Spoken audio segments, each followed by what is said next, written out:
সমুদ্রের ধারে বেড়াতে গিয়ে আমি অনেকবার কাঁকড়া খেয়েছি, কিন্তু কখনো বাড়িতে এনে কাঁকড়া রান্না করে খাওয়া হয়নি। তো এদিনকে বাড়িতে কাঁকড়া এসেছিল, তো কাঁকড়া কি করে কাটতে হয়, ধুতে হয়, আমার এ ব্যাপারে কিছুই জানা ছিল না। তো সেটা আমিও জানলাম এবং এই ভিডিওটাতে আপনাদেরকেও জানাবো যে কাঁকড়াগুলোকে কিভাবে আপনারা ধরবেন। আর পরের ভিডিওতে কাঁকড়ার রেসিপিটাও কিন্তু সম্পূর্ণ থাকবে। কাঁকড়া ছোট পা বড় পা মানে যেটা দাঁড় সবটাই খাওয়া যায়। তো প্রথমে এগুলোকে কিন্তু ছোট ছোট করে কেটে নিতে হবে, আর কাঁকড়ার এই যে বডিটা মাঝখানে যেটা, এটা থেকে বাকিগুলো সব বাদ দিয়ে দিতে হবে। এইগুলোকে ফেলতে হবে, এইগুলোকে ফেলে দেব। এটা হচ্ছে ফুলকা। আচ্ছা, মানে যেমন মাছের ফুলকা হয় সেরকম এগুলো ফেলে দিতে হবে।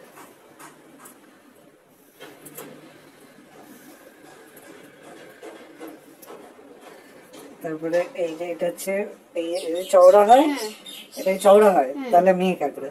আচ্ছা, মুখ এটা কি মেয়ে না ছেলে? এটা মেয়ে যে চওড়া, এই যে তার একটা বললাম ছেলে কাঁকড়া আছে। যখন সরু হয় তাহলে ওটা ছেলে কাঁকড়া।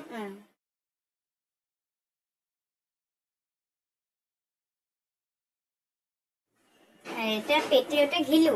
হ্যাঁ, এটাকে আমি উঠাবো এখন একটু পরে। আচ্ছা,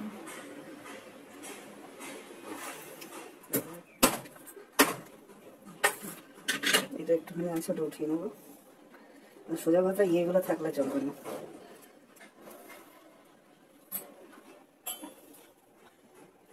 এটা ফ্রিজ কাঁকড়া, এটা আবার মানে সব সেলের মতো হয়ে গেছে। এই ঘিলুগুলোকে বার করতে হবে, তো ঘিলু দিয়ে বড় হবে। ঘিলু দিয়ে বড় হবে, প্রচুর ঘিলু হয়েছে। এর মধ্যে দিয়ে আপনি খাওয়া যায় নাকি এগুলো বার করেই নেয়? বার করে খেতে না, এটা তো ফেলা যাবে বলো। ও, এগুলো ফেলে দেয় না? হলে বাইরের খোসাটা ফেলে দিতে হবে। বাইরের খোসাটা ফেলে দেয়, আর ঘিলুটা দিয়ে বড়া হবে। এই যে এতটা ঘিলু হয়েছে কাঁকড়া, আরো বেরোচ্ছে ঘিলু, তো এইগুলো দিয়ে বড়া হবে। নেই ঘিলু, এটা ছেলে কাঁকড়া। এটা ছেলে কাঁকড়া। ও প্রথমে যেটা তুমি করে নিয়েছি, যেটা ছবি তোলা হয়। না, এটা কাটতে হয় না, এই মাথায় এটা রয়েছে, এটা মুখে বললে কেটে যাবে।